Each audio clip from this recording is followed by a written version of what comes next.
to the August 18th, 2020 City Council meeting for Ogden City. Please let the record reflect that all council members are present. Just looking, I know that Council Member Nadolski had asked to be excused. So I think everybody else is here besides that. Great, and I will just read the chair's determination very quickly. So this is the council chair determination to hold electronic meetings without anchor location. In accordance with Utah Code 52.3.207.4, I have determined that conducting meetings of the Ogden City Council with an anchor location presents a substantial risk to the health and safety of those who may be present due to the infectious nature and potentially dangerous health effects of contracting the COVID-19 virus. This determination is based on the following. Utah has been in a declared state of emergency due to the novel coronavirus disease 2019 or COVID-19 since March 6, 2020. The World Health Organization has characterized the spread of COVID-19 as a pandemic. The Center for Disease Control and Prevention, or the CDC, has determined that COVID-19 is easily spread between or among people who are in close contact with each other through airborne respiratory droplets and may be spread by people who are non-symptomatic. Federal, state, and local health authorities recommend limiting public gatherings, wearing face masks, and following social distancing guidelines, that those exposed to individuals experiencing symptoms of COVID-19 self-quarantine for 14 days, and that individuals experiencing symptoms of COVID-19 self-isolate to prevent and control the continuing spread of COVID-19. Physical distancing measures are difficult to set up and maintain in the City Council chambers. Based on the foregoing, all public meetings, including work sessions and meetings of the Redevelopment Agency, will be held electronically through August 31st, 2020. Information on how to connect to the electronic public meetings will be posted on each agenda. The public may comment during the electronic meeting, during public hearings, or provide public input on items designated for input on the agenda. General public comments will also be taken during regular meetings. Written public comments may also be submitted through the following electronic options: by telephonic message at 801-629-8158, public comment submission form at ogdencity.com/public input, or email at citycouncil@ogdencity.com. This statement was issued and became effective on August 3rd, 2020. Thank you for bearing with me for that. So now I invite Vice Chair Blair to conduct the Pledge of Allegiance. Okay, thank you. We ask all those that are with us to join us in sharing the Pledge of Allegiance, and I'll start it. I pledge allegiance to the flag of the United States of America and to the republic for which it stands, one nation, under God, indivisible, with liberty and justice for all.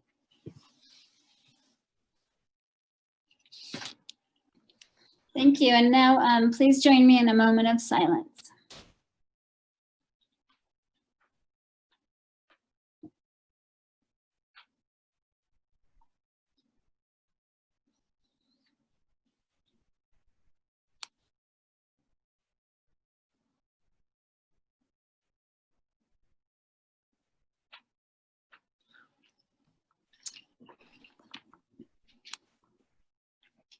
Thanks, everyone.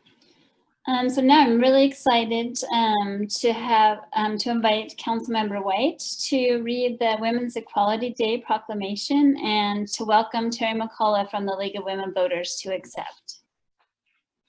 So before we get started, Chair, since Councilmember Lopez did his little sharing, I'm going to do mine. I don't know if you can see it. Oh yeah, yes, very nice. So, hey, today is I am super excited since this is the 100-year anniversary of the adoption of the 19th Amendment, which grants women the right to vote. So I'm really excited to be able to do this. So today we are declaring August 26th, 2020, Women's Equality Day in Ogden City. Whereas historically in the United States, women have been treated as second-class citizens and have not been given the same opportunities and privileges as men. Women's Equality Day commemorates the efforts of women's rights activists, celebrates the extraordinary achievements of women, and is a reminder of the unique daily struggles they face.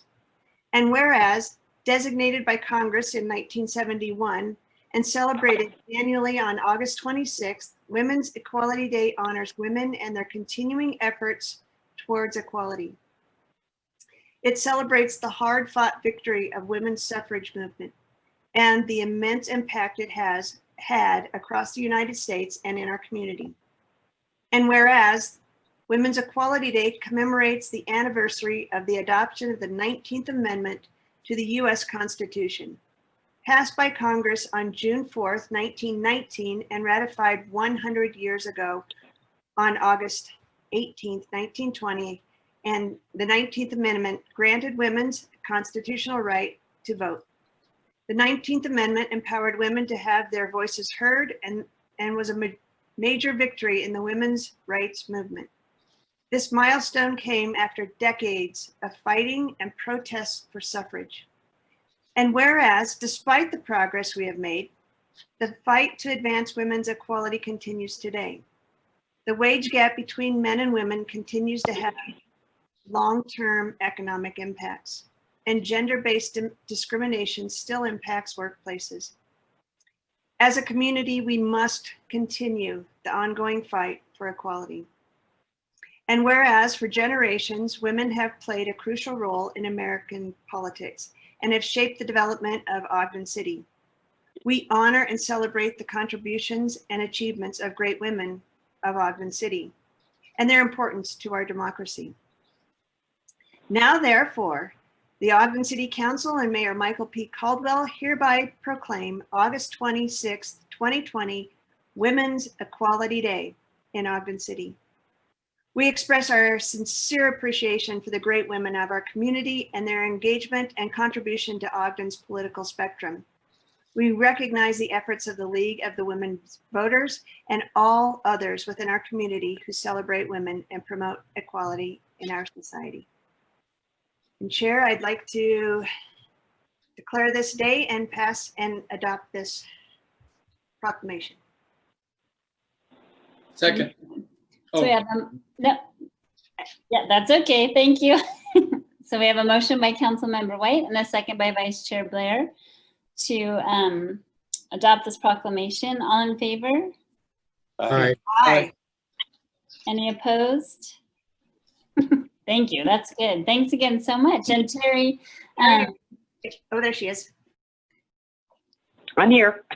hi, welcome Terry, and thanks so much for all the work that you and the League of Women Voters do in our communities. Thank you. I appreciate what you guys do. As most of you know, the League of Women Voters was started by Carrie Chapman Catt about 100 years ago to make sure that women voters were heard and educated about issues. It came out of the same women's suffrage movement that you are celebrating, and we are one of the organizations that's actually remained relevant over the years and continues to grow. The Weber League will continue to register voters, present issues, and work hard to represent the great citizens of Weber County. Thank you so much for recognizing the suffrage movement, which also recognizes the Weber League. Thank you. That's wonderful. I hadn't realized that it was 100 years old exactly as well. Exactly 100. Amazing. Any other comments from other council members? Normally we would have done a big clap and shook your hand and done a picture. No, that's quite all right. Yeah, we just really appreciate you being willing to come, and we'll make sure that you guys get the proclamation. You guys are awesome and awesome supporters, all of you, women and men alike. Thanks, Terry, for all you do. Thank you. Thank you. Thank you. Yeah, what a great couple of weeks here. Up next on the agenda is the common consent. So we have two items there, the Planning Commission reappointments, as well as the proposed street vacation of about approximately 3317 South Monroe Boulevard. Any questions or comments on those items? it's a public hearing, I should say, for that item, the last one. Chair, I'd make a motion then that we approve the common consent agenda and also to set that public hearing on item 4B for September 1st. Thank you. I second it. We have a motion by Councilmember Heyer and a second by Councilmember Stevens, and this is a voice vote. All in favor? Aye. Any opposed? Thank you. That passes. Now we have a public hearing. It's the fiscal year 2020 to 2021 budget amendment. And this is to allocate $30,000 for Spanish language translation services. Looks like we're inviting Lisa to talk with us about that. Thank you, Lisa. Thank you, Chair. The public hearing is for your consideration of proposed ordinance 2020-31 to amend the fiscal year 2021 budget by $305,000. And let me put up.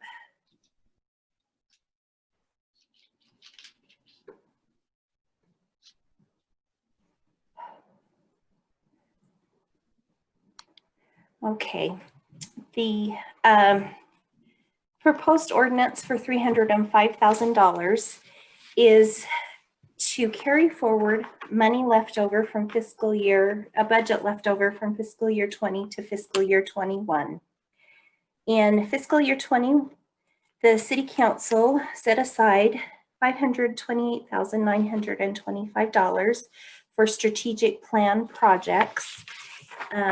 During fiscal year 20, $323,925 of this budget had been appropriated for planning notices, boxing equipment, youth comp sports equipment, sidewalks, street lights, and traffic control. That left $305,000 in this budget, which we are asking council to carry forward to fiscal year 21 and then reappropriate out of the strategic plan projects to translation services. The translation services budget will be managed through the Diversity Affairs Office to more efficiently communicate with Ogden's Spanish-speaking residents. Do you have any questions regarding this budget action?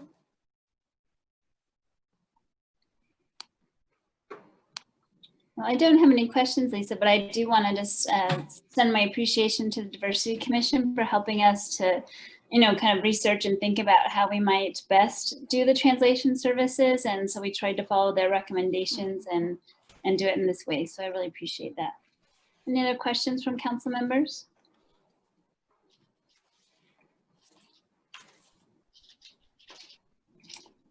Okay, well, I'd be happy to, oh, this is a public hearing. I apologize. Brandon, if you wouldn't mind helping me explain to folks if they'd like to participate. Thank you, Chair.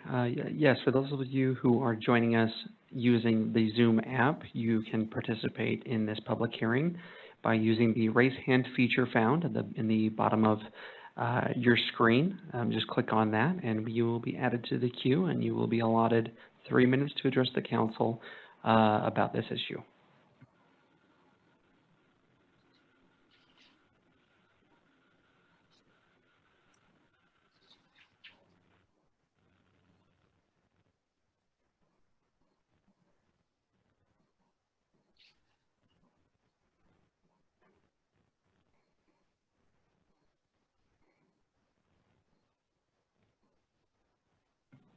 Not seeing any hands raised. Would anybody like to propose closing the public hearing? Chair, I move that we close the public hearing. Second. Thank you. Motion from Councilmember Heyer and a second by Councilmember White to close the public hearing. All in favor? Aye. Aye. Any opposed? Thank you. Be happy to entertain any motions about this item unless there's more discussion. I'll make a motion that we adopt ordinance 2020-31. Second. A motion by Councilmember Hyer, a second by Councilmember White to adopt proposed ordinance 2020-31. This is a roll call vote. Councilmember Hyer, Aye. Councilmember Lopez, Aye. Councilmember Stevens, Aye. Councilmember White, Aye. Vice Chair Blair, Aye. Chair Chaburka. Aye, and that passes. Thank you.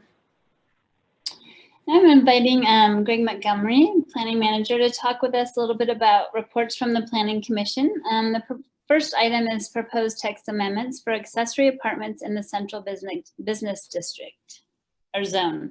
Yeah, Central Business District zone.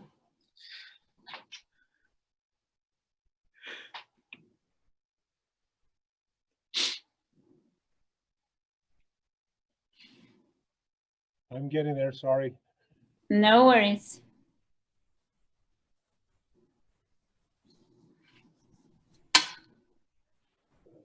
Okay. As you mentioned, Chair, this is a consideration to look at accessory apartments and the present provisions for them in the CBD zone. Presently, we allow accessory apartments when they're above a storefront. But we do have many single-story buildings in the CBD who would not be able to take advantage of the present regulation because there's not a second floor. As we looked and discussed with the commission the reasons for the changes, we noted not only the mixture of building types in the CBD, but allowing options for reusing these buildings if some spaces that may be vacant, may not be fully utilized, and that having that 24-hour presence would be something important. We discussed with the commission the general plan, that it talks of mixed uses being both horizontal and vertically. And in this case, that horizontal mixed use could be front to back. And that this new development would embody a sound urban form. And that is that the downtown is a 24-hour presence of both jobs, services, and living. One of the things we talked about does creating another use in a building limit the district or the area from becoming additional, well, to be developed additionally in terms of larger buildings in the future. We really didn't think so as we discussed this, because at some point when the economics make sense to go vertical, then that would take place. But if they're not there, it'd be better to have a multi-use taking place in the building than a vacant portion be in the building. That it would be inconsistent with the things we want to have happen in downtown. So we felt that the encouragement of living downtown is important, and that this helps encourage that. It would still support the new development that can take place, both in multi-story buildings, but also utilizing existing buildings. And the definition, because I know this question came up in the work session, is only for accessory buildings and commercial buildings. We have some buildings in the downtown that are single-family dwellings that have been converted to commercial uses, and maybe a single family still in that home, but those are non-conforming uses that have a whole different process to go through than would a commercial building who's using an accessory portion for apartment living. The Planning Commission recommended 8-1 to approve this ordinance revision to allow the accessory apartments in the single-story commercial buildings. The one dissenting vote was concerned about impact of additional parking required for the living. One of the things that we are hoping to achieve, and we notice in other downtowns, is sometimes that parking actually decreases with the living units, and the demand for parking and the use timing and the timing of usage, for example, retail during the day, dwelling at night, seems to balance out without having additional parking being required. Now, I know Councilmember White asked a question and I gave an answer in the work session. I did some research and I got to backtrack because now I can say I don't know. I pulled up some other properties in the downtown where there are dwelling units and retail. And while what I mentioned on 25th Street is still true in terms of how the county assesses the taxes, what I found on Washington is those areas that I know have a unit above them, those buildings are charged at 78% of the tax valuation, not 55 or not 100, they're 78. So I am not sure now of how that is taking place and why there are different tax assessments for the same type of activity in the same downtown area. So now I guess I can say I don't know. So is that, like, if it's 78%, then Greg, is it like, so it's not 55, so it's kind of in the middle. So they Yeah, just charge yeah. them a middle ground? Yeah, and I don't know what the rationale behind that is because on 25th Street, they're charged at 100% valuation. Hmm.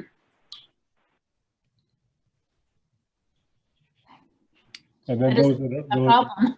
yeah, those that are condos, as I mentioned, are 55% for the condo space, and that's residential, and 100% for the retail space.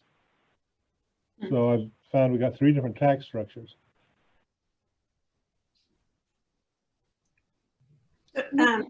I just have a quick, so how would we be able to find that out? And I mean, do you find that, I guess my I question, think call the county assessor and find out why they had those different valuations. yeah, and do we see this as a huge issue or, I mean, I don't know how many people have asked to put, I think what you're trying to do is clean up the ordinance, which I appreciate. I just wondered do you see that this is going to make a major impact or not? I don't see it being a major impact, again, because those single-story buildings, it really will be more of a minimal space. Maybe it's 400 square feet up to 600 square feet, if that much. And I don't see that as a major impact and change of the tax valuation. But again, I don't know the right answer because I see it done 3 different ways in the downtown. Yeah, because I also wonder, I mean, I'm not an expert or don't know anything about this whatsoever, so I don't know why I'm talking, but I wonder too if it raises the value by actually using that space in some way, you know, if that kind of splits the difference. If the property originally, you know, if you get 100% of the tax value in the beginning, but that value is much lower because that space isn't utilized. I don't know. I'm just kind of making it up, but. Yeah, that's what I'll have to find out from the assessor. I don't know the answer. Any other questions or comments from Greg? Sure. I have one question for Greg. Would like to go to parking. I know in a lot of areas that we have a certain amount of spaces designated for different units. And this is brought up, I guess, with the no vote. What is the actual space per unit that we're allowing for parking in that area? Well, under this provision of an accessory apartment, it's 1 additional stall for the apartment. Okay. That's what the provision now reads. Okay. And that also allows for commercial. If they have a commercial entity, there's enough parking with that, or will it? Yeah, that they would have to have their commercial parking and then add 1 more stall. More stall. So will we have to look at maybe increasing parking in this area for that? Right now, it's kind of a mixture. Many of the businesses don't have any parking at all for the business itself of these single-story buildings. Some do have areas in the back. And like I said, those areas in the back seem to allow, they may have an employee parking area, but then when the employees go home, that parking space is still available. And the owner of the building could have that into that lease agreement, that is their stall in the evening. If they want to find a place in the day, they got to look around. because then it's used with employees. That is a tenant-owner relationship that we feel, as long as they provide what is required or what they have available, that should be sufficient. Okay. So with the construction of Wonder Bread property, would we look at maybe adding parking to 25th Street in response to what we're looking at today? Well, Wonder Bread itself will be, because that is new construction, that's not a reuse. They'll be providing its own parking and then some additional parking. All right.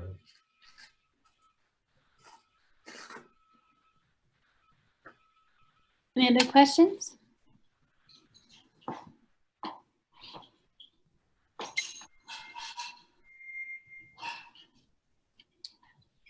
Great, well then I'm happy to consider taking some public input on this item.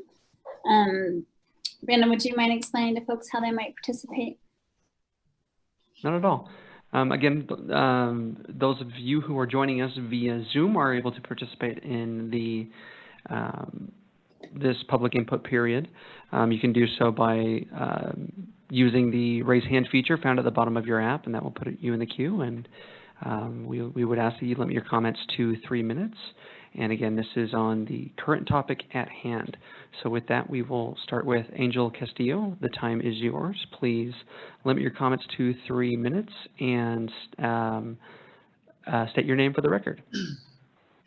Good evening, council members. My name is Angel Castillo, Ogden resident. I'd just like to express my full support for this particular project. As you know, we have housing challenges, and especially affordable housing challenges, and allowing businesses to provide smaller square footage will equal lower rents. And I fully support Greg's perspective on the parking situation. He's studied under a lot of people that understand parking and how the needs are changing. So I fully support this project, and I hope you vote to approve it. Thank you. Thanks, Angel. Any other public comment?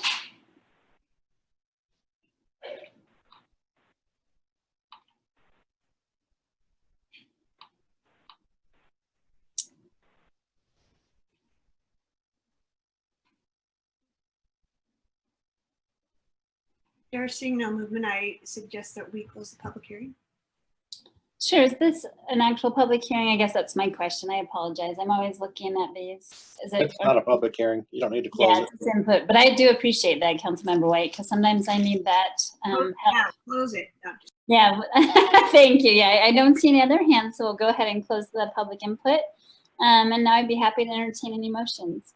Chair, I have a quick question. I am asking this. I don't know what other council members would suggest, but I would like to know that answer. And the answer to the taxing, I would suggest that we move this and table this until a time certain that we can have an answer to the taxation question. I don't know if anybody's interested in doing that. Sure, and Glenn, would you like to remind us the tabling? Do we have to set a specific date certain, or I apologize, I don't have that memorized. Sure, no problem. Yeah, if the council decides to table it, we would need to come up with a date to which you could table that. If the other option is to extend it, which would require some other things to do, but you wouldn't need a specific date for that. Well, I have a question about this. If approving it or not approving it will have anything to do with this tax rate. I mean, that might be a separate issue that we address at a separate, time. Is this going to change that at all? I guess in my thinking, it might change some people's votes. I think it would change the tax rate, and therefore, I guess I would like to know the impact. I'm fully supportive of doing this. I just like to know the impact to Ogden if the tax rate's going to change. So that's, I mean, I'm fully supportive of doing the proposed text amendment. I just would like to know the answer. I don't know that it changes a vote, but. Yeah. Any other comments about that from other council members? Chair Jaburka, can I ask a clarifying question, please? Please. And this is for Marcia. When she says she wants the full impact, I guess I don't know exactly what that means. Are you wanting a dollar amount of an impact, or you just want a general, what it does to the tax rate? So because this is in the CBD zone, you know, we already have, you know, we already struggle with extra increment there and those kind of things. And I just want, you know, I guess I'm curious if it's 100 commercial buildings that we're looking at all of a sudden was at that tax rate at 100 and now it has to be at 55% or 78%. It becomes a significant impact to the CBD zone. So I'm just trying to figure out if that is an appropriate, if this is an appropriate, I guess, amendment to that zone, if it's going to change the tax rate. And so maybe this is a question for Greg then. Greg, do you know how many existing buildings this would affect?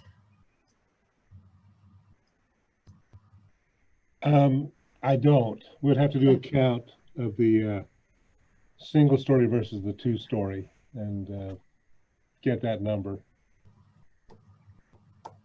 Yeah, and kind of speaking to Councilmember Hires' comment, I guess it also makes me wonder, you know, what's going on that different types of buildings have the different rate. And I don't know, you know, like, I guess I want to understand the whole issue a little bit more too. I don't know if it would change my vote at this very moment. However, yeah, I think it's something deeper we need to understand.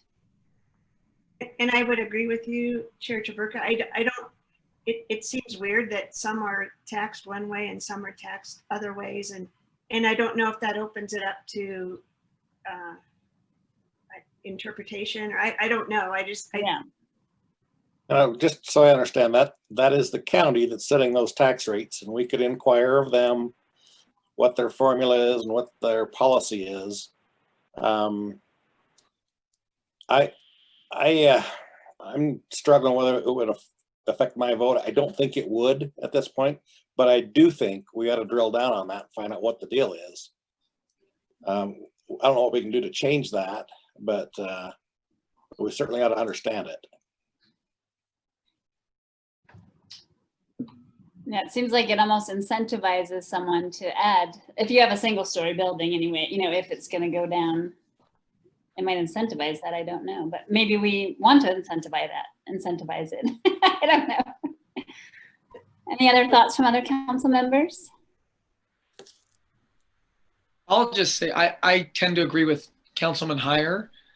I don't think that's not our role to do that tax rate or to assess those, and that's the county's job. So though I would like to get information about it, I don't think it affects my vote or I think more for just information. It would be neat. It would be nice to have, but I'm fine moving forward.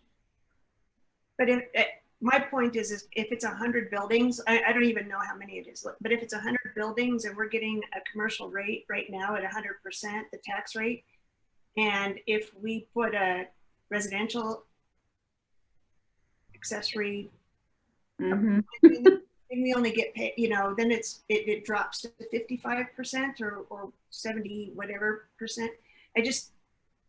I don't know that. I think it may or may not change my vote, but I don't even know how many it is. I don't even know what, is it 10? Is it 100? Is it, you know, I don't even know.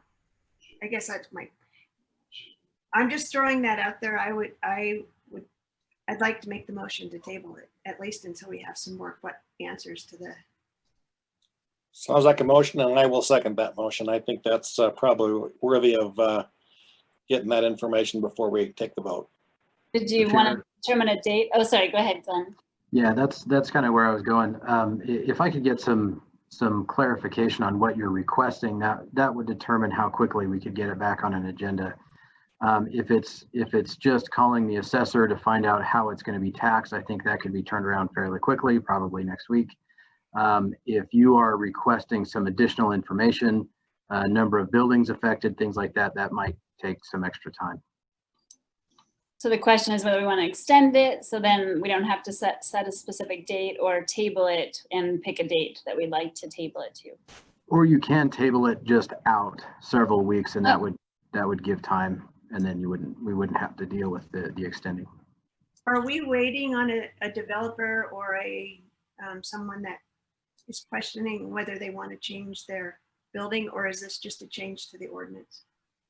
Just a change to the ordinance. Personally, I would like to know, one, the tax structure, and then two, how many buildings that impact. So I just want to make sure, I did hear a motion by you, Councilmember White, and a second by Councilmember Heyer. Was that official, or were you just discussing what you might do? No, I'd like to make that motion. Okay, Yeah. I just want to make sure. I apologize. Motion. Back to the beginning. Yeah. And that's what I would probably like to know. I'd like to know answers to both of those questions. Probably the first specifically, the second half broadly. I don't think we have to know every building that is being used, but we got to have a sense of it. So in the motion, do we need to say a specific date? If the motion is to table, then yes. That's what I heard. Do we So want to go 4 weeks? Marcia, you okay with 4 weeks? I'm looking at my calendar. So would that be the That makes 15th of September September? 15th. And I guess I need to make sure if Mr. Montgomery's going to be doing some of the research, if that's enough time. That would be. So September 15th, table to September 15th. Okay, so we have a motion by Councilmember White and a second by Councilmember Heyer to table this item. Sorry, just 1 second. Proposed ordinance 2020-36 to the 15th of September. And is that a voice vote, I'm guessing? Yep. Yes. Thank you, thank you. So any more discussion about that item? Okay, all in favor? Aye. Aye. Aye. Any opposed? Councilmember Lopez opposed? Yes. Thank you. I apologize. I kind of have to do it this way because it's hard to hear everybody separately. Was there anybody else that opposed? Okay, thank you very much. I apologize. Oh, and any abstentions? Forgot to ask that part. So you guys just throw me off my game actually doing something different. I appreciate it. So looks like that motion has passed with Councilmember Lopez. Did you want to comment on your no vote? No, thank you. Okay, thank you all so much.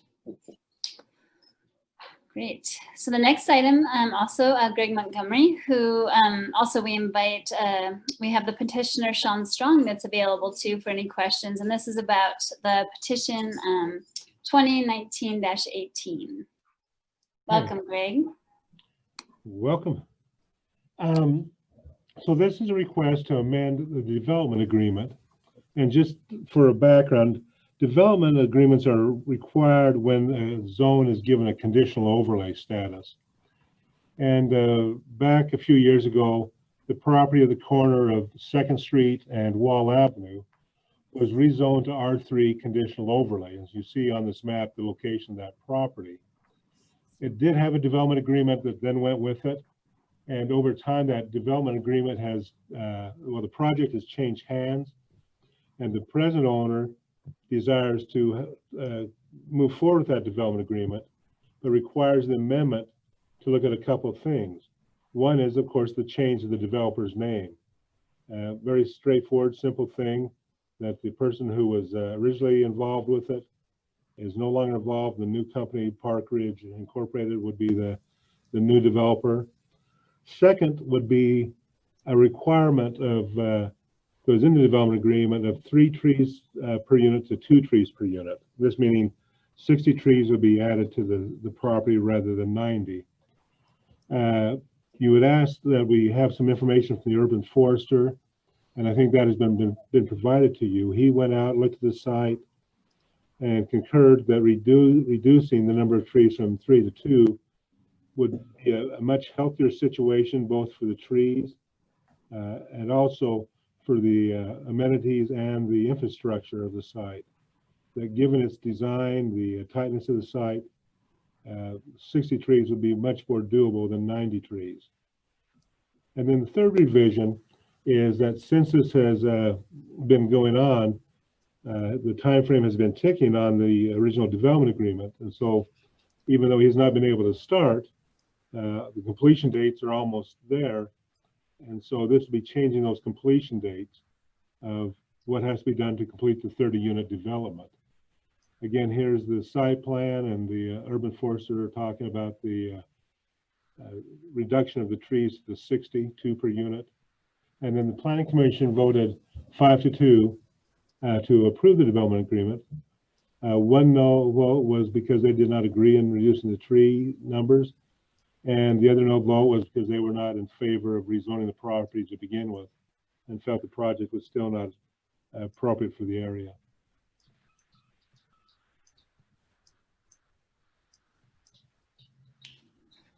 Any questions or comments for Greg?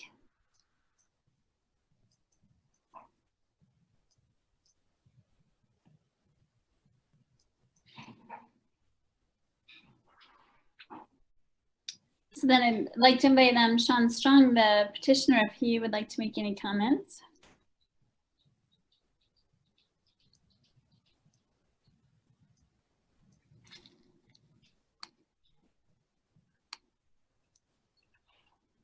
Yeah, sorry.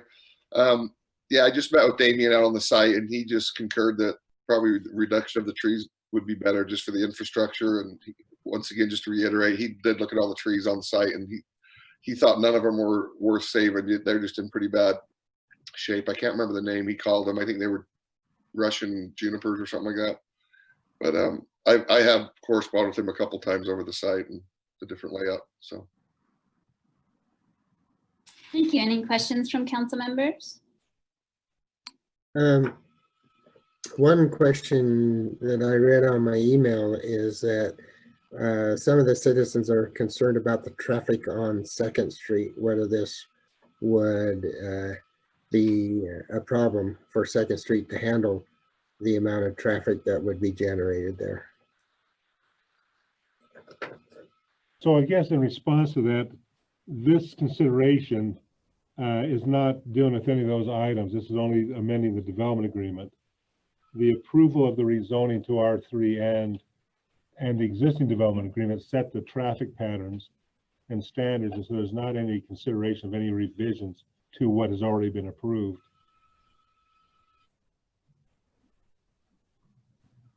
Does that answer your question, Councilmember Stevens?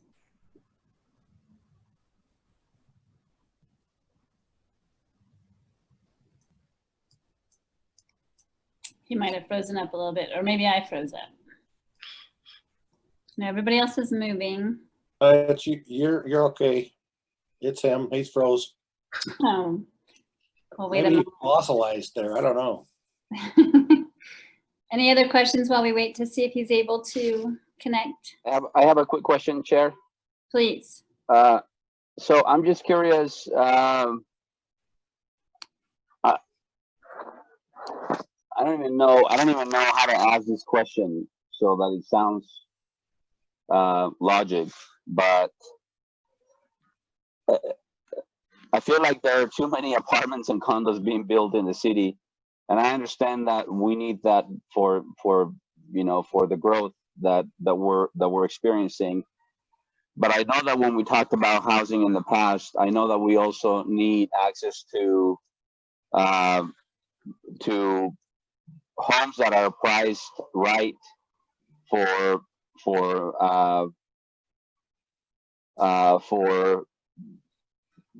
single family homes, people that want to live in Ogden that also don't want to live in apartments or condominiums. At what point do we address this issue, this potential concern? And again, that's why I was a little hesitant earlier, because I don't even know that it fits with what we have at hand right now. But it's just the more I hear about these, all these apartments being built, it just makes me a little nervous. maybe it's not a question. Maybe it's just a comment and a little bit of venting there. So my apologies for the public venting, I guess. Hey, that's what they pay us to do, right? Our public venting. Chair, I'd like to kind of respond a little bit to that and agree to a large extent with Councilmember Lopez. It's been a huge concern of mine. As you drive around town, all of the, 4 to 6 story cracker box apartment buildings that are going up all over the place. And you go drive around some of our surrounding communities and they've got much nicer developments going in. Now, this particular project, there has been, I don't think, any less than 6 different proposed developments since I've been watching it. The community hasn't liked 3 or 4 of them at all. And this they've kind of at least acquiesced to a little bit, which makes me feel a little differently about this one. But overall, I think we've got to quit. We've got to change our mindset with respects to these type of apartments that are going in. I don't think it's healthy for our community. I think it's not our responsibility as a city to take the whole county's burden of small, cheap apartments. I think the other communities need to lift that, lift a little bit on their own shoulders. So I think we've got to start thinking differently about this. So I know exactly what you're feeling, Councilman Lopez. Well, I appreciate it. I appreciate it, Councilman. And again, I'm not sure where the answer is. I don't know how the other council members feel. I'm not sure how the administration feel. I think I have an idea. But I just been hearing it from a lot of people, and I'm not blind to the fact that that's what happens to cities, like ours. Just a lot of people want to live here because Ogden is awesome, and people love these type of environments, and it's probably inevitable that we grow. But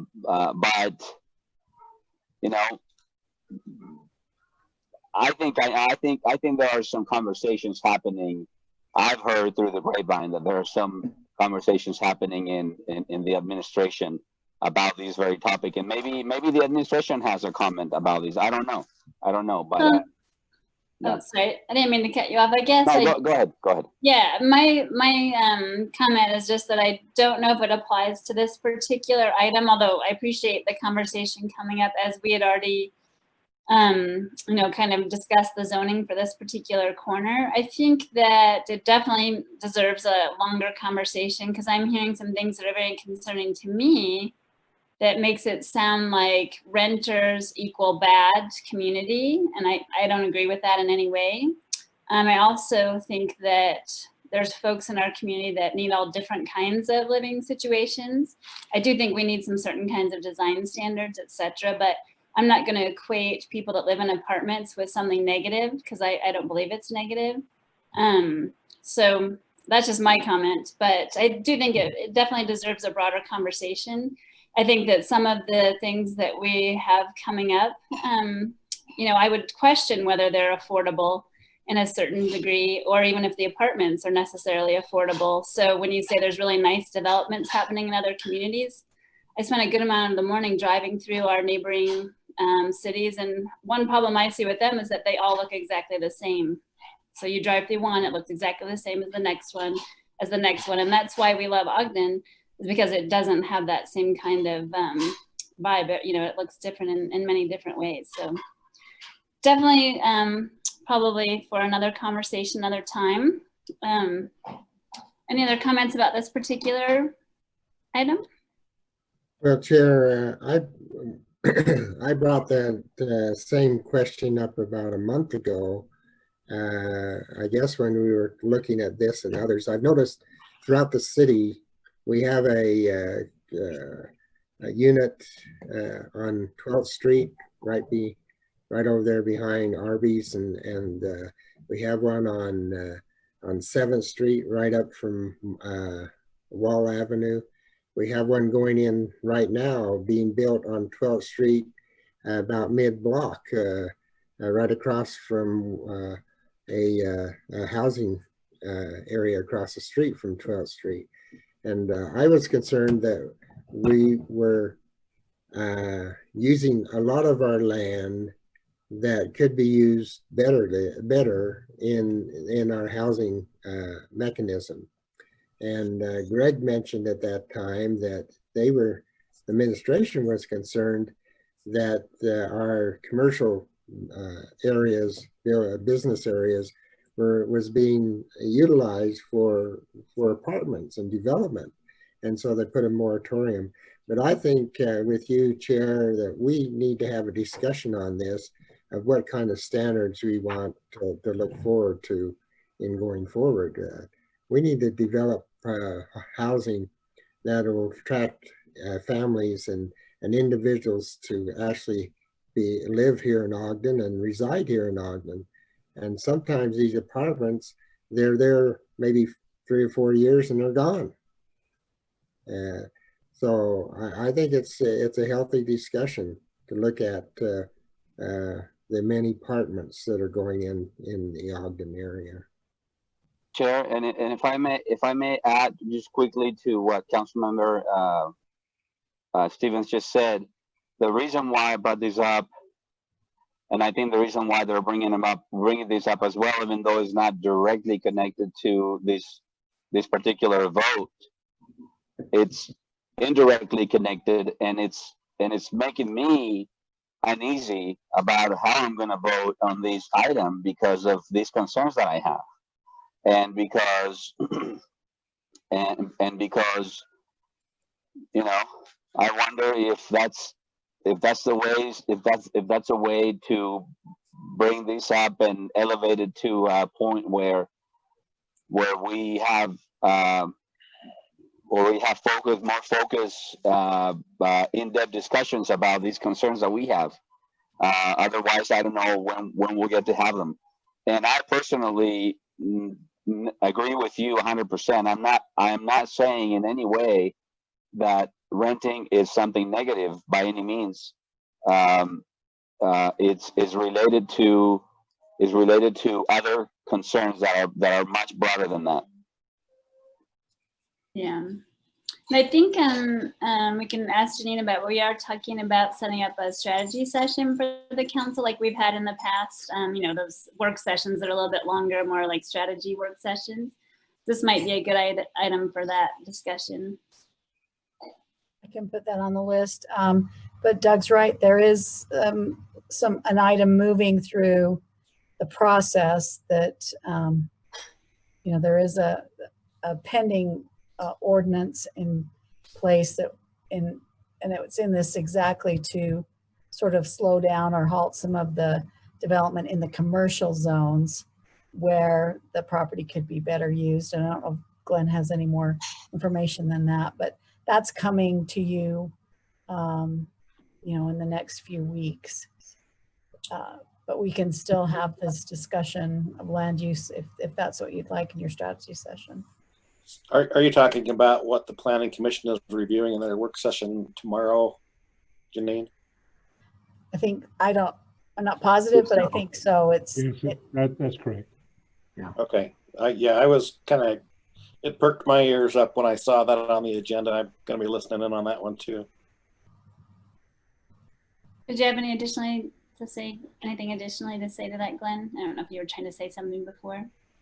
Oh, no, I just was going to piggyback on what Janine had mentioned with that notice of pending ordinance. So I believe the Planning Commission is going to have their public hearing on the 2nd of September, if my dates are right there. Right. And I think we've got a tentative work session scheduled a week or two after that. The notice of pending ordinance is good for 180 days. That time period ends in the middle of October. So you'll have that work session next month, and then you'll have a little bit of time, not a lot of time, but a little bit of time to talk about that proposal before that noticing period ends.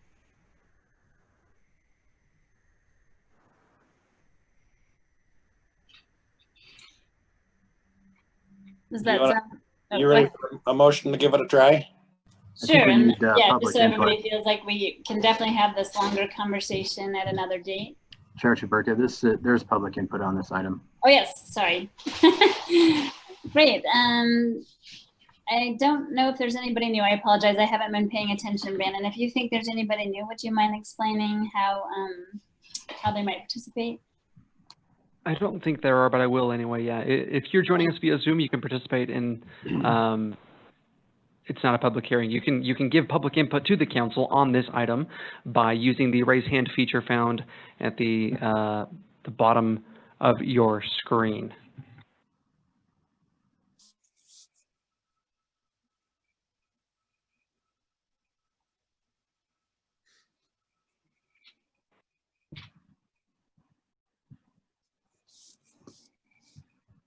I'm a little confused. It looks like there's a panelist that has their hand raised. Yeah, that is Jeremy Smith. Jeremy, you can unmute yourself if you would like to address the council on this item, and please limit your comments to 3 minutes. Yes, thank you very much, Councilman. Can you guys hear me okay? Yes. Yes. All right. State So your the name for reason Please state your name for the record. my name is Jeremy Smith. I'm an Ogden City resident. This kind of hits home for me. I do live right by the Motel 6. It's now called New Vision, 1455 Washington Boulevard. With a hotel like that, we see significant amount of crime, drug use, trash being left in people's yards. So I have nothing against renting. I have nothing against multifamily, but as a resident who lives in a home in Ogden, myself and all of my neighbors would very much appreciate if multifamily homes were kept out of our neighborhoods. The issues that we deal with this motel, even though they're trying diligently to work on it, creates a lot of problems for us. There's a lot of fear in my neighborhood because of it. That's the end of my comment. Thank you. Thank you, Jeremy.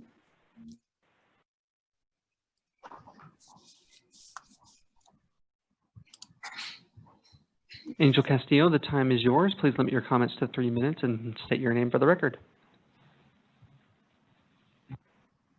Hello, Angel Castillo. I echo some of the concerns that Councilmember Lopez and Councilmember Heyer and Stevenson have put out in the fact that we really need to take a look at our design standards with regards to multifamily. I still stand firmly in the camp that we need accessible multifamily for workforce housing, the people that work at your Costco and your coffee shop or teach your kids. But at the same token, we need to be thoughtful about the development. If we're going to allow multifamily, it should be a good example for the community. It should be located along a transit line, and it should have some sort of, I'm going to ask you to think thoughtfully. I tend to side with the planning commissioners, but I also understand their concerns, and I understand the council members' concerns. And I strongly encourage you as a council to have an extended discussion about these types of things as we look forward to how we're going to solve our housing challenges, to allow people to have accessible housing, to save to buy a condo, to save to buy a single family home. And the only way we're going to do that is to allow affordable housing with regards to rentals. So thank you, and good luck. Thanks. Any other comments for the council? I did see a phone-in caller just join, and I'm wondering if they know, what is it, *6 they need to hit, Brandon? I should know by now. It's *9 if you Oh, wish *9. to raise your hand. That'd be the caller. Harvey Day has raised their hand and lowered their hand, but so Harvey, if you want to address the council, please raise your hand and keep it raised. For now, we will go to the caller whose number ends in 402. The time is now yours. Please limit your comments to 3 minutes and state your name for the record.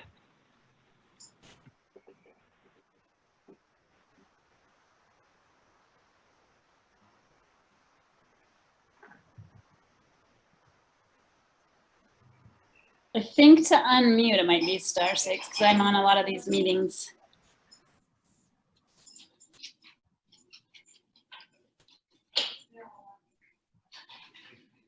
This is Brent Baldwin. Can you hear me now?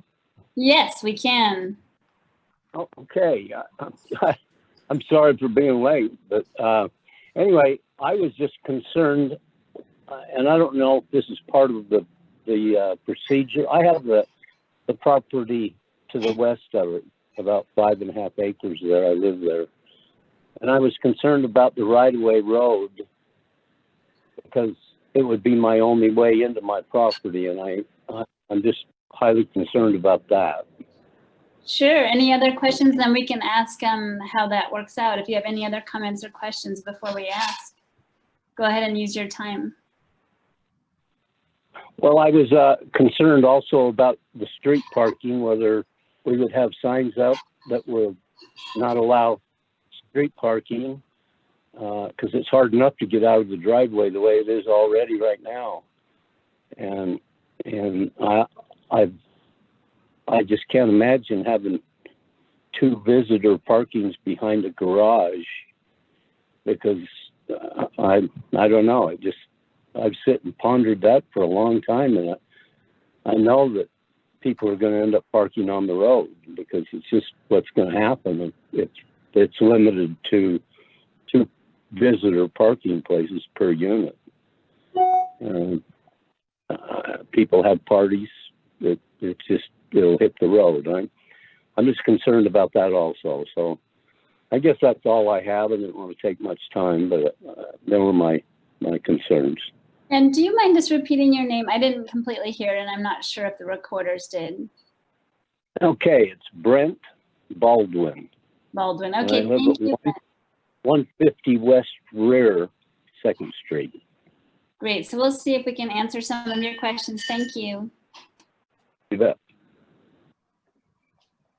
I don't know, Greg, or if Sean, you would like to respond to those questions?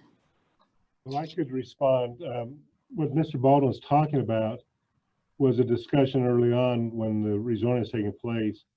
And in this project, the gravel road that gets access to his property will not have any connection to this development. So his access will still be provided. It'll still be separate and apart, and a fence will separate this development from his road that gets back to his property.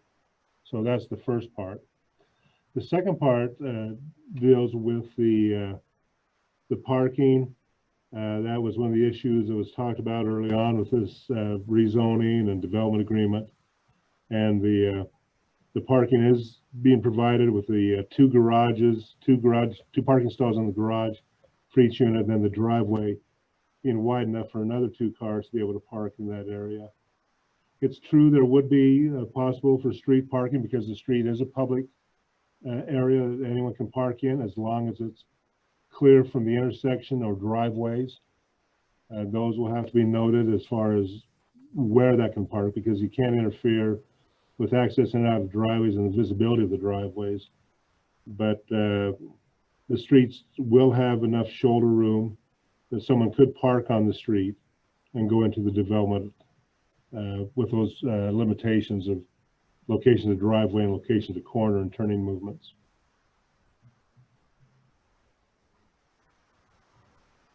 Thank you, Greg. Are there any other comments? I saw that hand go up and down again, but I don't see it again.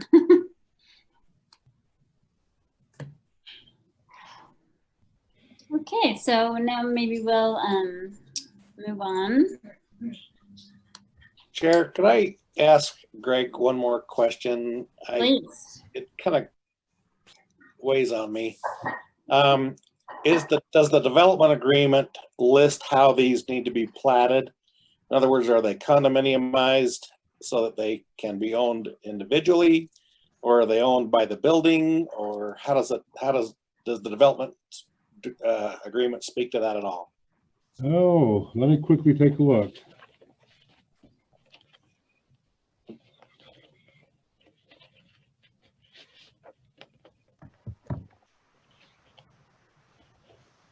See, that's where I've got to go back to the original agreement because the amendment is not amending anything that deals with that.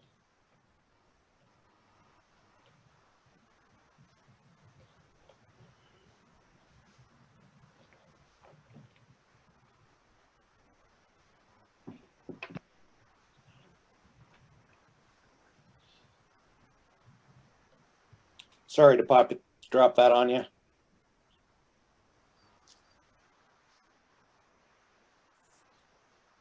Actually, it allows the option either way. Says be subdivided under a PUD or a condominium plat. Okay, thank you. So it gives either option. Chair, I have another quick question. Sure. So Greg, there's a development of new homes that surrounds this area.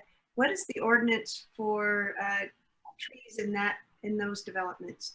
Is it required by a single family owner? No. Yeah. No, it's not. So we're just requiring that in On this. multiple family.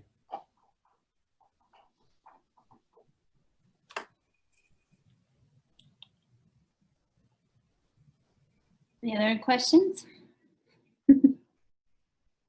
Chair, can I ask Greg what the building materials they're going to use, or does that apply to this this part? Well, that's not part of this, but that was in the original development agreement, and it's a combination of a brick and hardy siding. Okay. And it's two stories, is that right? Correct. Okay. Greg, and it's 40 units, correct? 30. 30? Oh, okay. Okay. I thought I was reading something that said that they changed from 30 to 40. The original request was to do that, but then when he went to the planning commission, and that he was not going to get approved for that, he then revised it back to the original 30. Okay. Okay. Thank you. Any other questions or comments?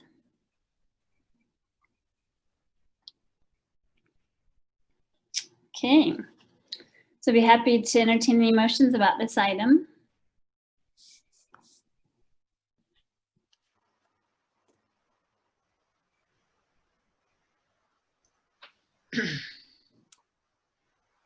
Chair, I propose that we adopt the proposed ordinance 2020-37 approving the amendment to the development agreement.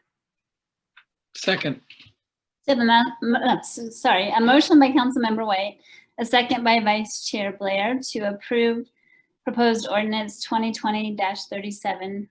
And this is a roll call vote. Councilmember Lopez, Aye. Councilmember Stevens, This is difficult, but I'll say yes. Councilmember White, Aye. Councilmember Heyer, Aye. Vice Chair Blair, Aye. Chair Chaburka. Aye, and that passes. Thanks so much for all of your work on that, Greg. And now we're going to invite Glenn Symes to talk with us a little bit about the reconsideration of the Airport General Amendment.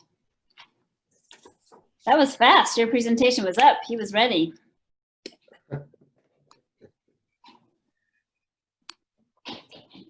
Sorry, you share your screen, your buttons move all around. So can everybody see that screen okay? We can, thank you. Okay, so thank you. Yes, this is an item that's a little bit different than some of the other ones on your agenda.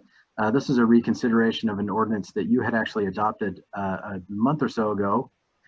So I won't go through all of the details of the proposal. I'm mostly just going to focus on the history of when the council reviewed this and just quickly talk about the part that was changed in this or for this agenda. So as you can see there, in May of this year, a couple months ago, the council adopted the 2020 Ogden-Hinckley Airport Master Plan. And as part of that, there were changes that needed to be made to the city's general plan, to the transportation section. So those came to you a couple of weeks after that. You reviewed those in a work session in the first part of June, and then adopted those changes on June 23rd. And after those changes were adopted to the general plan, there was some discussion among council members about some language specific to putting the terminal on the local historic register. And as that discussion took place, the council voted on July 7th to reconsider the adoption of that ordinance, and also voted to extend the item and then discuss that historic preservation language in a work session. And so you discussed that a couple of weeks ago on August 4th. The direction was given by the council to remove that language specific to adding or to placing the tower and the terminal on the local register. And so that brings us to today, and you can see, I don't know if I can get this, there we go. You can see this is in your packet now. So this has been updated. This section of the general plan amendments, the language that's struck through there, that's the language that pertains to the historic preservation, the placement on the local register. So as it's presented tonight for the council to consider again, that language has been removed from the proposed changes. So with that, because you voted to reconsider, this is essentially re-adopting that ordinance with those changes. And so this is how it's proposed. You don't need to make a note of anything in your motion if you are okay with these changes. Because we had to renotice it, there is a public input option available. And so you can take public input on this item and then vote as you see fit.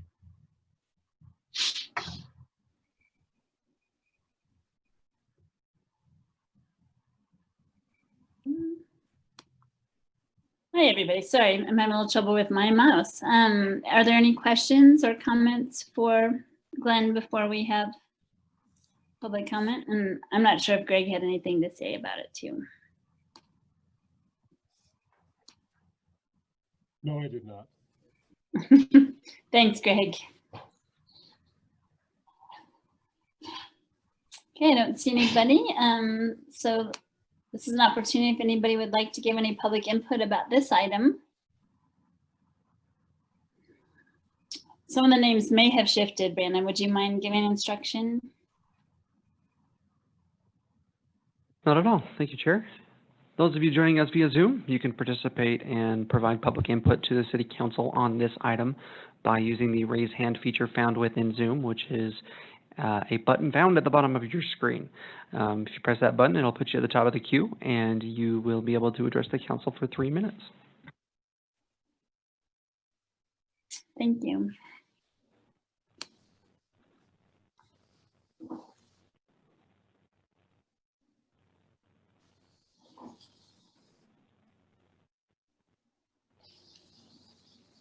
I'm not seeing any hands raised, so I'm happy to entertain any other discussion or a motion on this item.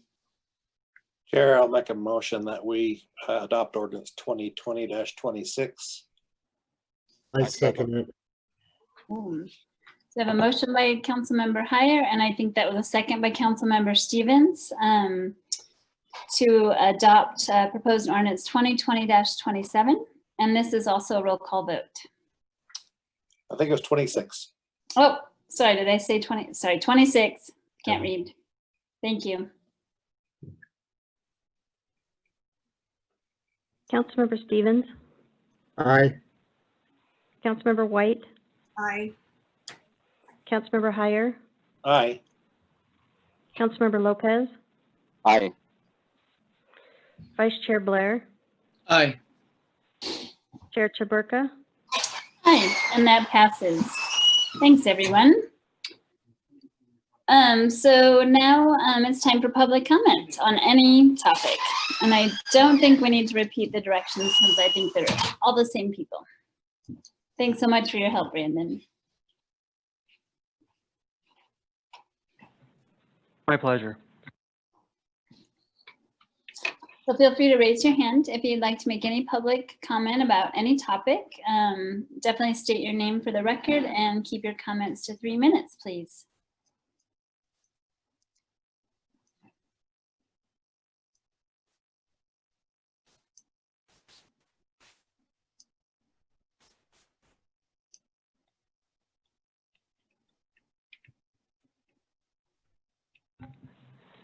Heath Sato, the time is yours. Please limit your comments to 3 minutes and state your name for the record. Hello, everyone. Heath Sato, Ogden resident. In regards to today's work session, I was really happy to hear the mayor and police chief have already learned so much from the bias training that many begged the mayor to implement during his campaign last year. I only wish he had been more proactive instead of reactive on the issue. It may have saved a life. I would like to recommend that the program could be more effective if the bias training was done with actual officers that have bias training experience instead of non-officers. This type of bias training is used across the nation to great effect. And I wanted to use the rest of my time today to reiterate some of my concerns about potentially allowing a single neighborhood to remove itself entirely from the burden of our growing population pressures. Housing prices are skyrocketing here in Ogden, while wages have been virtually stagnant in comparison. The great promise of outdoor companies drawing in high-tech companies with better paying jobs has never been realized under this administration's tenure. I have concerns that I was not heard clearly last time, which I'll explain in a minute. So let me be clear. Are we a city or a mere collection of neighborhoods? If we are going to properly address rising housing costs due to our increasing population, we have to pull together as a city rather than merely acting as a collection of disparate neighborhoods following every localized desire with no guidance from the top. As discussed tonight, some of you say you don't want more apartments, but others are expressing pressures for more affordable housing, while also allowing huge pushback against ADUs. There's going to be growth and we need leadership on this issue when we clearly have none. Maybe this is because the community isn't being heard. I feel like I wasn't heard last time when the mayor said in his comments at the end of the meeting that, quote, there were some accusations taken at me. I didn't participate in that at all. It was the community. I sat on my hands and let the community around us decide what they wanted to do. I think those are unfair accusations, end quote. For one, I don't think it's the job of the mayor to sit on his hands and let every community decide independently what's best for the city as a whole. But more importantly, I want to be clear that no accusations were ever made. I was the only person to mention the mayor in public comments regarding the Southeast Community Plan, and these are my exact words, quote, I just wanted to say we have growing population pressures in Ogden, and by allowing a single neighborhood of our wealthiest residents, including the mayor, it places all the population pressures on the rest of Ogden, putting the burden on poorer neighborhoods, end of quote. Anyone can go online and listen to the recording. I only reference that he lives there. Again, no accusations of any sort were made, and I would like the mayor to address the concerns of our growing population before it is too late, rather than focusing on an imagined personal slight. Be proactive and less reactive. We need vision now more than ever. Thank you. Thanks, Heath.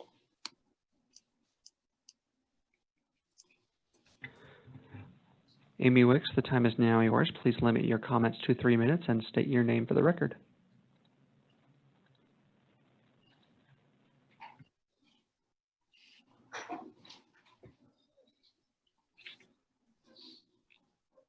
Hi, Amy. We can't hear you. I don't know.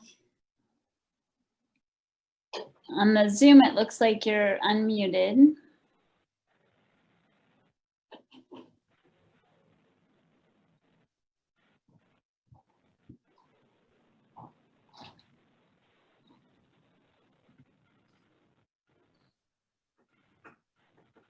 There you go. Can you hear me?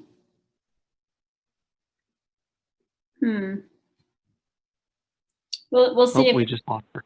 Yeah, maybe she can call back in. Okay, so with that, Harvey Day, the time is yours. Please limit your comments to 3 minutes and state your name for the record.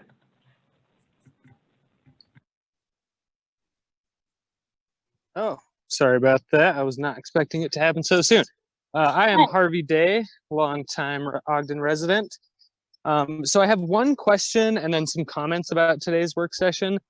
So my question is, I'm wondering how we'll go about handling prosecuting restricted people who try to buy firearms who may not know they're restricted from purchasing a firearm. I think you kind of addressed this, Angela. Yeah, like how can we make that information easily and readily accessible so we're not criminalizing people who might not know they have some sort of restriction against purchasing a firearm? Second, on the outreach program regarding people experiencing homelessness, I think it's super important to try our best as a community to address the deficiencies that might exist in their lives and in the systems that should exist to help people stay in their homes instead of treating them or their behavior as criminal. We should acknowledge them as part of our community with compassion, empathy, generosity, and open arms. Another thought on law enforcement outreach programs. If we have a dedicated outreach program to try to help young and disenfranchised community members understand the nature of policing and why they might have negative views or relationships with our officers, do you as city council members understand why that negative relationship might exist? Do our law enforcement officials, do we as community members understand why that negative relationship might exist? How can we ask our law enforcement officials to meet the community halfway on sharing the responsibility of ensuring a sense of trust and respect? Shouldn't we instead be closely examining the culture of policing within our community? Is it unfair to put the responsibility of understanding a difficult situation on a child who is experiencing that difficult and potentially traumatic situation? Should we not all feel responsible for how our law enforcement officers are handling situations involving our most innocent and vulnerable citizens? Lastly, there's a lot of renters in Ogden. Can we please, please, please not paint all of us as second-class citizens? None of us are second-class citizens. We all pay for property taxes in the buildings that we rent from. We're bearing the costs of upkeep on the buildings. We're responsible for other people's financial investments being profitable. Oftentimes people we don't know, and sometimes people who don't even live in the state. Thank you so much for your time and all that you do as city council members. I yield the rest of my time. Thanks, Harvey.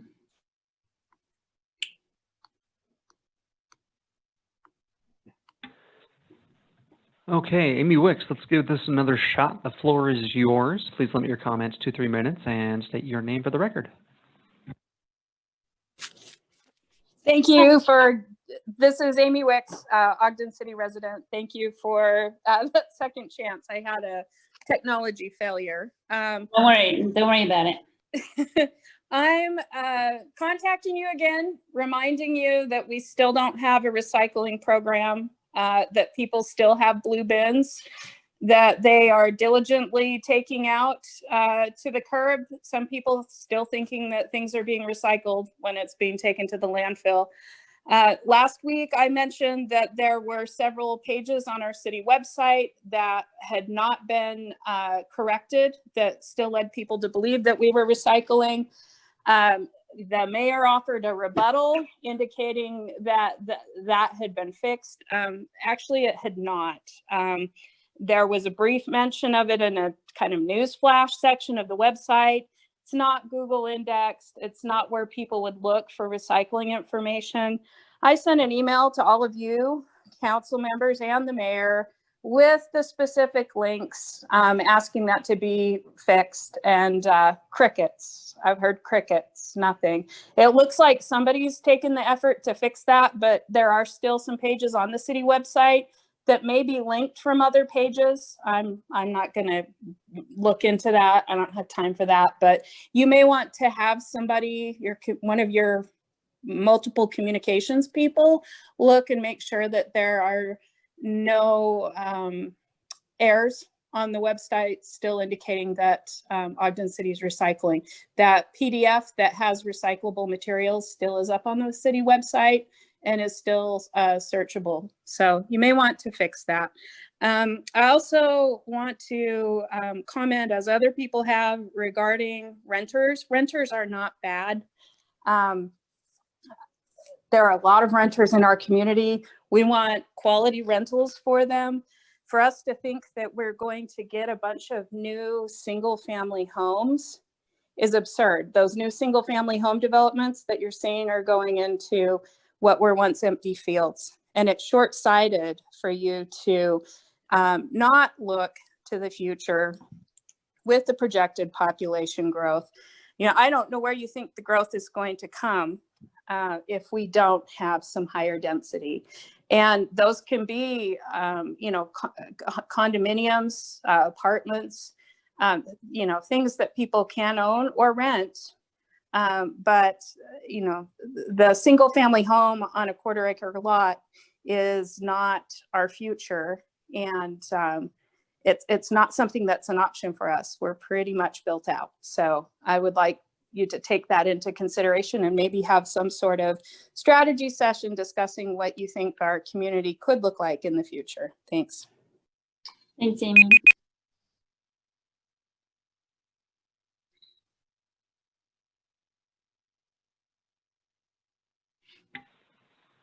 Angel Castillo, the time is yours. Please limit your comments to 3 minutes and state your name for the record. Angel Castillo, Ogden resident. Good evening again, council members. I'd just like to echo some of the comments that I made earlier on a particular project, is that I'm really pleased that you're looking to have a discussion about housing as a council, because it is within your purview to be able to help us as a city plan long-term to allow people to have accessible workforce housing.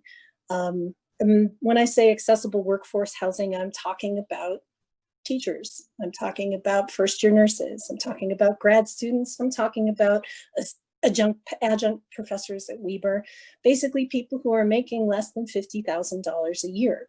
And it's important that we allow those people to be able to have homes or apartments or condos that they can afford that doesn't take up to 60% of their monthly income.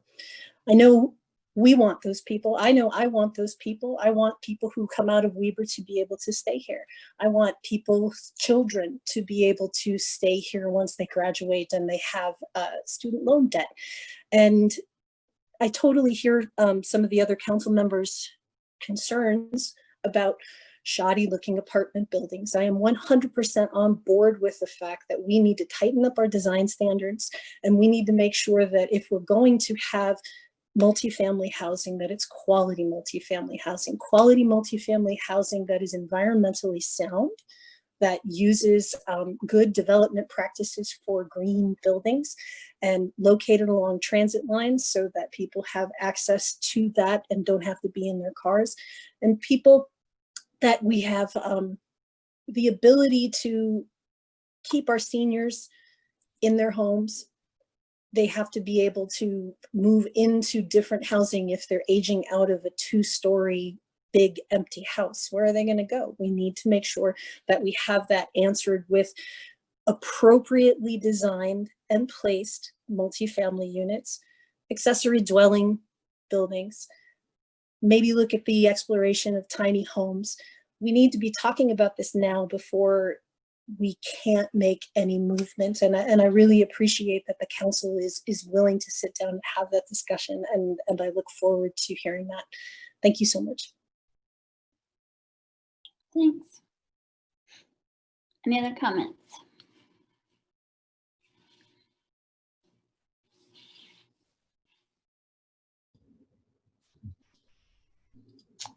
Okay, well, seeing none, are there any comments from Mayor Caldwell? No, just say I appreciate everybody's participation and their thoughts and comments on this, and I have nothing to add on that. So thank you. Is there any comments from council members?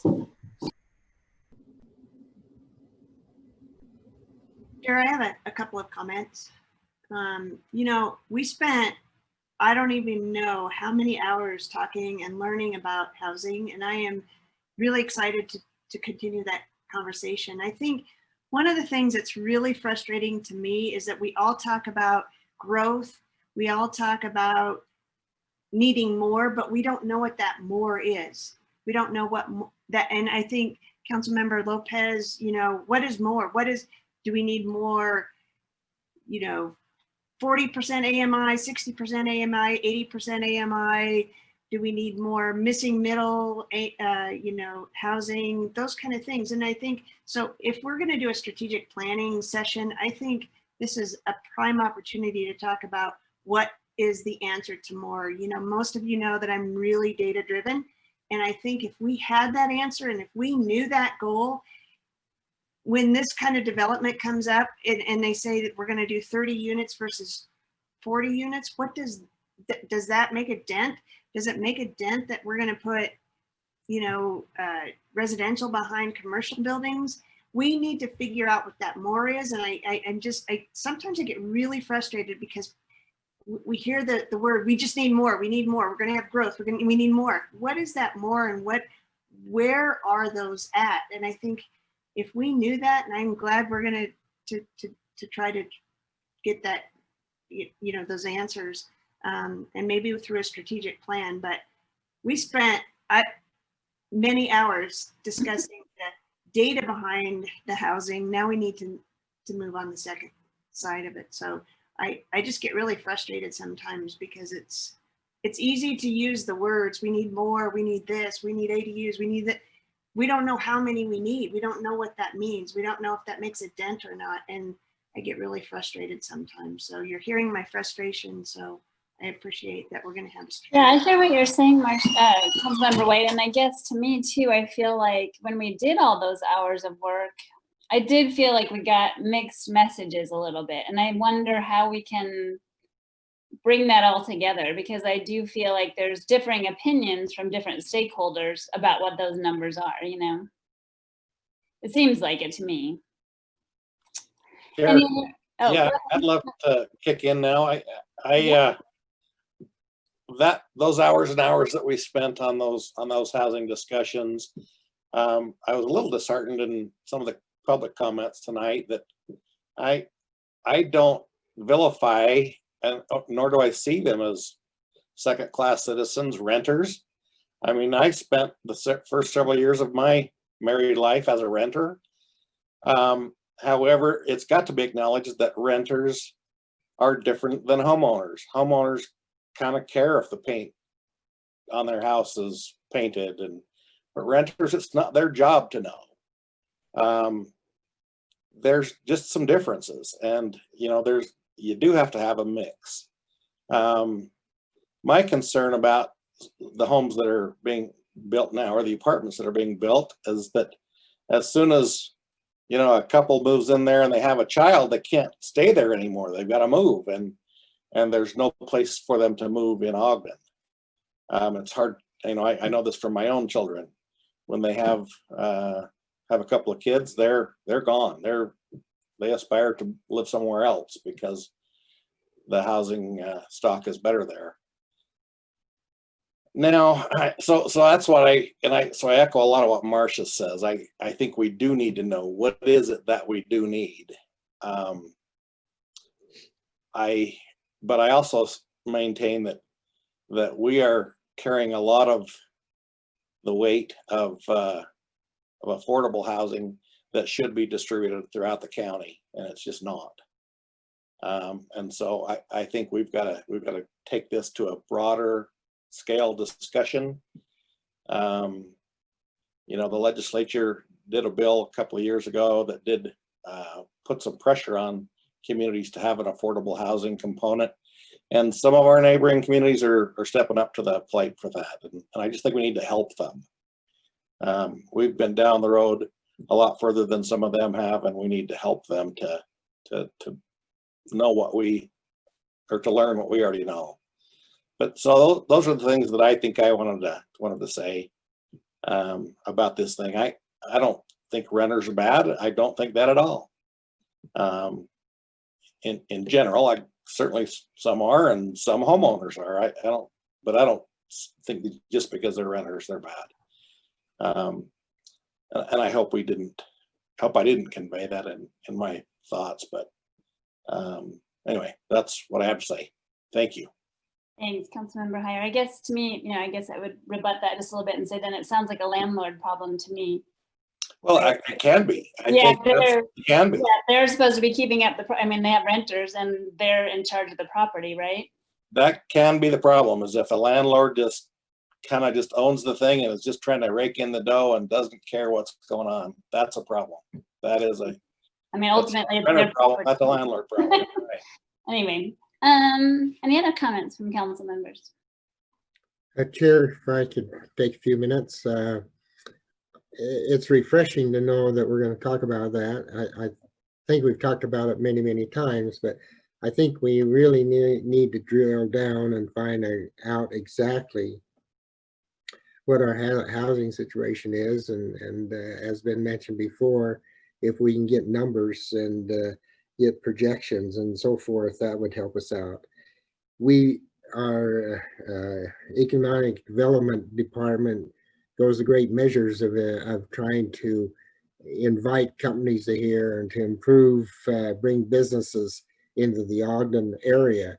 And we need to be conscious of what type of housing are we going to present so that they can actually live in Ogden.